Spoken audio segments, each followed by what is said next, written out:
नमस्कार, मैं शिवम गर्ग और आप देख रहे हैं लुट मीडिया की खास पेशकश बातचीत।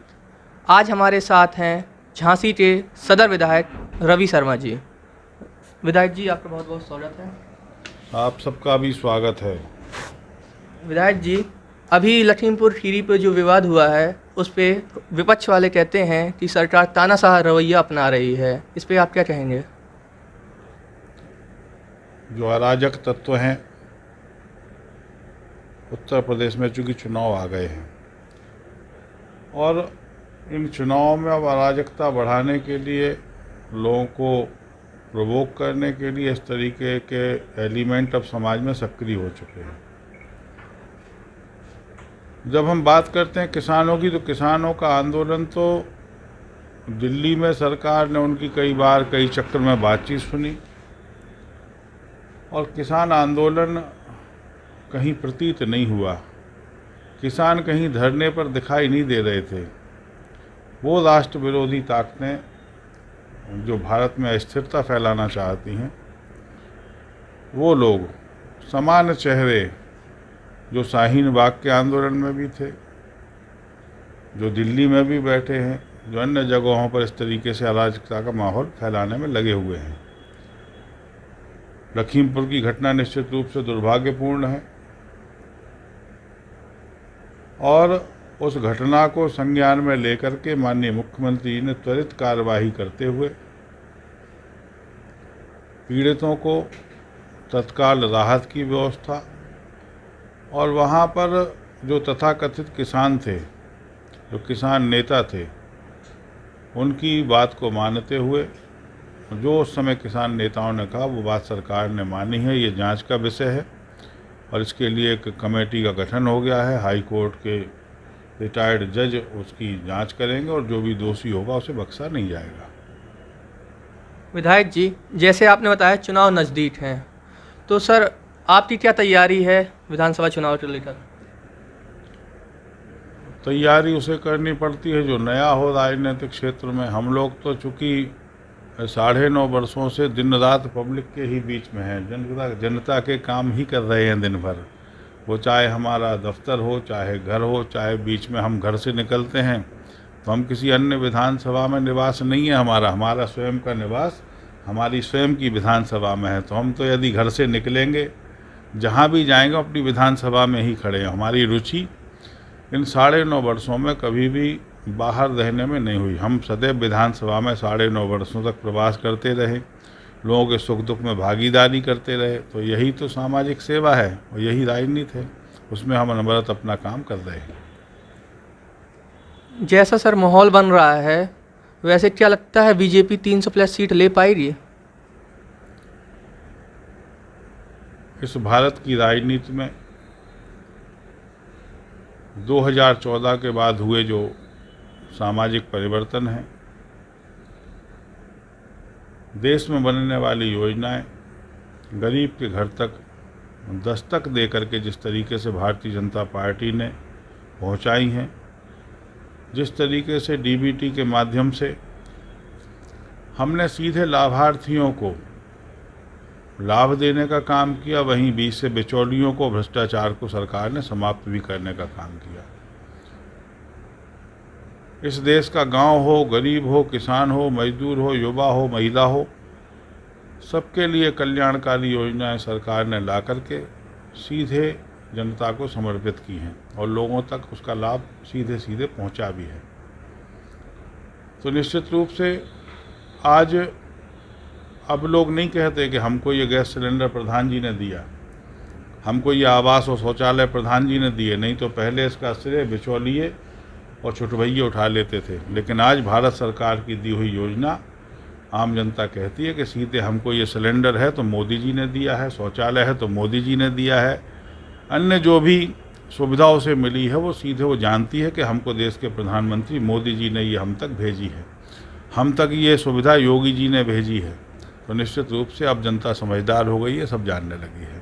और उत्तर प्रदेश में जो भारतीय जनता पार्टी का संकल्प है कि हम पुराने इतिहास को दोहराते हुए उससे ज़्यादा सीटें लेकर के अब की बार सरकार बनाने वाले हैं। 2 बार से आप विधायक हैं झांसी के, क्या क्या परियोजनाएं और विकास कार्य आपने झांसी के लिए किए हैं? ये बात अच्छी होती यदि आप उस व्यक्ति से पूछे होते जो आज से 10 साल पहले विदेश नौकरी करने चला गया और लौट के जब अपने शहर में आया होता, तो इस शहर में और इस शहर के बदले हुए स्वरूप में जो परिवर्तन हुआ है वो आपको बखूबी बता पाते। इन 9.5 वर्षों में शहर की तो तस्वीर ही बदली है। हम लोगों ने झांसी की जो समस्याएं थी वो हमारी बड़ी समस्या थी बिजली के जर्जर तार, गले हुए खंभे, ओवरलोड सब स्टेशन। 237 करोड़ रुपए की परियोजना के माध्यम से हमने झांसी के सभी जर्जर तारों को बदल करके नए खंभे लगा करके कई नए सब स्टेशनों के माध्यम से हमने अपनी भार क्षमता को सब स्टेशनों की कम किया है। वहीं दूसरी ओर 900 करोड़ रुपए की अमृत पेयजल योजना के माध्यम से माता टीला से अब पानी आने को है। आज वो क्षेत्र जहाँ पर एक एक बाल्टी पानी के लिए लोग परेशान होते थे, जहाँ पर भूगर्भ में जल ही नहीं था, उन क्षेत्रों में आज हमारे यहाँ का क्षेत्र है कोचा भांवर, गुमनावाड़ा, करगुआ जी, राजपूत कॉलोनी। जब आप वहाँ जाकर के लोगों से चर्चा करेंगे तब आपको झांसी की बदली हुई तस्वीर दिखाई देना शुरू हो जाएगी। जब आप झांसी के पार्कों में जाकर के देखेंगे तब आपको बदलाव झांसी दिखाई देगा। हमने स्मार्ट सिटी के माध्यम से पार्कों में योगा शेड हो चाहे ओपन जिम हो, हमने झांसी में खेल के क्षेत्र को विस्तार देते हुए आज हम जीआईसी में एक बहुत बड़ा खेल का मैदान तैयार करने वाले हैं। अपने अपने स्टेडियम को अपग्रेड किया है। हमने हीरोज ग्राउंड जैसे ग्राउंड को शानदार तरीके से तैयार किया। अभी हम लोग करारी में कुश्ती स्टेडियम बनाने वाले हैं। तो विभिन्न क्षेत्रों में बहुत सारे काम झांसी में हुए हैं। वहीं दूसरी ओर लक्ष्मी तालाब के बदले हुए स्वरूप को आपने देखा है, आतिया तालाब के बदले हुए स्वरूप को आपने देखा है, पानी वाली धर्मशाला के बदले हुए स्वरूप को पूरा शहर उसका प्रत्यक्षदर्शी है। झांसी के सभी मुक्ति धामों पर जहाँ प्रायः लोगों का आना जाना होता है, सभी मुक्ति धाम आज बिल्कुल चुस्त दुरुस्त हो गए। बहुत शानदार तरीके से हम लोग सेवाएं दे पा रहे हैं। निश्चित रूप से झांसी में चाहे सड़क हो, चाहे बिजली हो, चाहे पानी हो, चाहे मूलभूत सुविधाएं हों, यहाँ 9.5 वर्षों में उत्तर प्रदेश की सरकार ने इन 4 वर्षों में निश्चित रूप से झांसी में बड़े बदलाव करके दिए हैं। कांग्रेस के पूर्व मंत्री का एक दावा है कि जो वर्तमान में केंद्र मंत्री हैं वो एक रेलवे के डिब्बे को, झांसी के रेलवे के डिब्बे को मुरैना ले जाना चाहते हैं। पूर्व केंद्रीय मंत्री को भी झांसी की जनता ने अवसर दिया था काम करने का। उन्होंने क्या काम किया वो झांसी की जनता जानती है और उसका परिणाम निकला कि उसके बाद में उन्होंने सारे तो चुनाव लड़ लिए, मेयर तक का चुनाव लड़ लिया, पार्षद का लड़ना बकाया है। तो अब की बार उन्हें जनता वो भी लड़वा देगी और जनता जवाब दे देगी।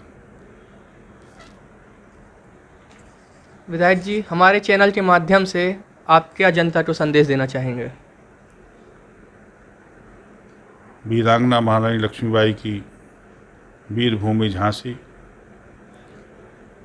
यहाँ पर रानी झांसी के जन्मोत्सव को मनाने अब की बार 19 नवंबर को देश के प्रधानमंत्री श्री नरेंद्र भाई मोदी जी का आगमन होने वाला है। जो हमारी प्रतिमाएं हैं उनको हम साफ करके चुस्त दुरुस्त करके वहाँ पर हम एक व्यवस्थित तरीके से झांसी में रानी के बलिदान को, इस देश की स्वतंत्रता को, युवाओं को कैसे हम याद दिला पाएँ। चूँकि आज हमने आज़ादी के अपने 74 वर्षों को पूरा कर लिया है, हम 75वें वर्ष में प्रवेश कर चुके हैं।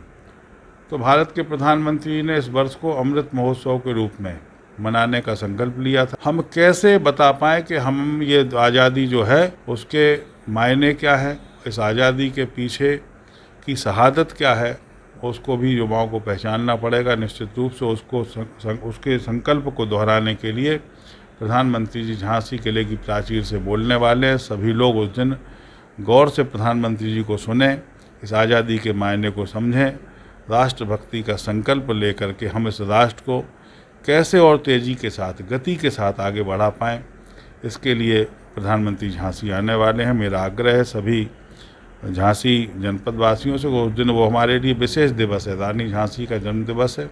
उस दिन निश्चित रूप से हम अपने समय को निकाल करके प्रधानमंत्री जी को जरूर सुनें। धन्यवाद विधायक जी। धन्यवाद। इस बातचीत को हम यहीं ख़त्म करते हैं। आगे और भी बातचीत आपके लिए लाते रहेंगे। तब तक के लिए देखते रहिए लुक मीडिया। 8 मिनट हमारे साथ।